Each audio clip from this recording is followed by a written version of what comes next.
Hello aspirants, welcome to simply learn UPSC channel. आज हम लोग इंडियन एक्सप्रेस अखबार में कुछ अपडेट्स देखेंगे यूपीएससी एग्जामिनेशन के पॉइंट ऑफ व्यू से। तो डायरेक्टली स्टार्ट करते हैं। ठीक है, आज के दिन में संडे एक्सप्रेस है, अरिकोम्बन टस्कर के बारे में है, जिसने केरला विलेज में काफ़ी आतंक फैला के रखा था। बेसिकली आइडिया क्या है कि जो एलिफेंट है राइस फील्ड में घुस जाता था और सारे चावल खा लेता था और फार्मर्स लोग का चावल का जो खेती है उसको तबाह कर देता था।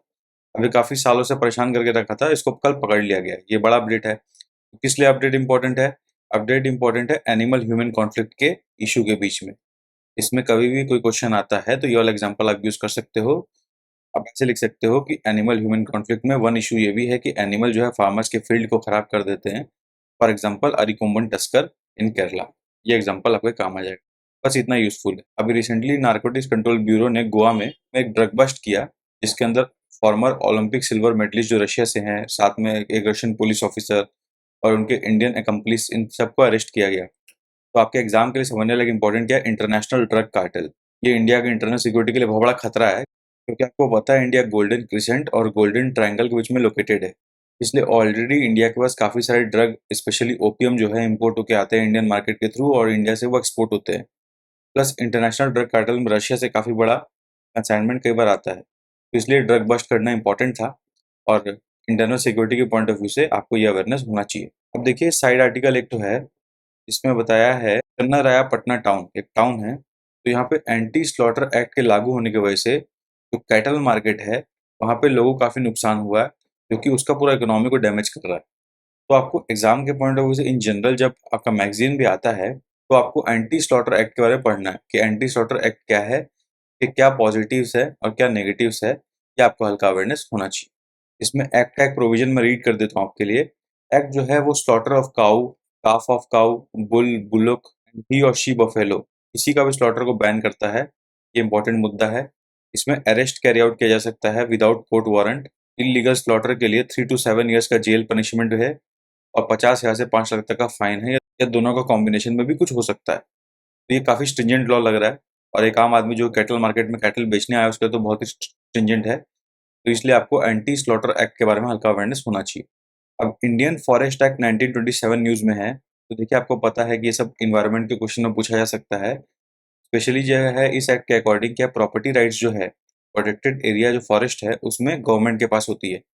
पर गवर्नमेंट क्या कम्युनिटीज़ को कई बार लोकल नियर बाय रहने वाले कम्युनिटीज़ को अलाउ करती है, ताकि वो हंटिंग और ग्रेजिंग जैसे छोटी-मोटी एक्टिविटी कर सके, जिन पे उनका लाइवलीहुड कई बार होल्ली और पार्शियली डिपेंडेंट होता है।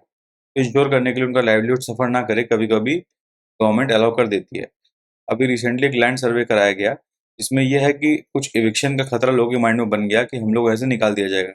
इसकी वजह से लोग प्रोटेस्ट करने लगे और एक फॉरेस्ट ऑफिसर को जलाने का कोशिश भी किया गया। इससे लाखों की प्रॉपर्टी जल के खाक हो गई। तो ये कंटेक्स्ट है, पर आपको एग्जाम पॉइंट ऑफ व्यू से जानना है कि इंडियन फॉरेस्ट एक्ट में जो प्रॉपर्टी राइट्स है उसके बारे में जो प्रोविजन है उसका आपको अवेयरनेस होना चाहिए।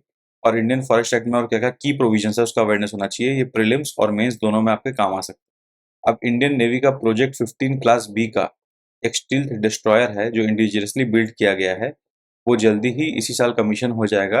अब ये इस कंटेक्स्ट में इम्पोर्टेंट है कि चाइनीज वेसल्स जो है इंडियन ओशन रीजन में काफ़ी ज़्यादा देखे गए हैं, तो इंडियन नेवी उस पर क्लोज वॉच रखने का प्लान कर रहा है, क्योंकि इंडियन ओशन रीजन में इंडिया नेट सिक्योरिटी प्रोवाइडर की तरफ उभरना चाहता है।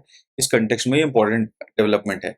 तो आपको जस्ट अवेयरनेस होना चाहिए कि इंडिया चाइना रिलेशन में इंडियन ओशन रीजन का क्या सिग्निफिकेंस है और नेवल पावर उसमें क्या रोल प्ले कर सकता है। उस कंटेक्स्ट में आपको हल्का पढ़ना आना चाहिए। फिर देखिए, इकोनॉमी पेज में कुछ कुछ बातें हैं पर एग्जाम के लिए डायरेक्टली कुछ इंपॉर्टेंट नहीं है। जैसे कि हम लोग automated GST return scrutiny system बनाने का प्लान में चल रहे हैं, तो ये एक बात है। तो कॉर्पोरेट लोन में कोई खास ग्रोथ दिखाई नहीं दे रहा है। गवर्नमेंट जो है इन्फ्लेशन पेन कम करने के लिए वर्ल्ड में क्या क्या कर रही है, सारी अलग अलग गवर्नमेंट, अमेरिका क्या कर रही है, यूरोप क्या कर रही है, एशिया पैसिफिक में क्या हो रहा है, not that important for examination. अभी ट्विटर क्या करेगा, अभी ट्विटर क्या करेगा, जो पब्लिशर्स होंगे उनको अलाउ करेगा कि पर आर्टिकल बेसिस पे चार्ज करने के लिए यूजर्स को। तो ये एक नया रेवेन्यू स्ट्रीम ट्विटर स्टार्ट कर रहा है। इसके लिए एग्जाम में कुछ पूछना सवाल नहीं बनता। फिर वर्ल्ड पेज में मैपिंग के लिए कुछ आप देख सकते हो कि अजरबैजान आर्मेनिया के बारे में पढ़ सकते हो आप। फिर क्रीमिया ऑयल डिपो, जो क्रीमिया लोकेशन कहाँ लोकेटेड है वो आप जान सकते हो। फिर मार्शल आइलैंड जो है काफ़ी इंपॉर्टेंट है, इसके बारे में आप जान सकते हो कहाँ लोकेटेड है ये। नागोर्नो काराबाख आपको पता है अजरबैजान आर्मेनिया के बीच में कॉन्फ्लिक्टेड रीजन का नाम है।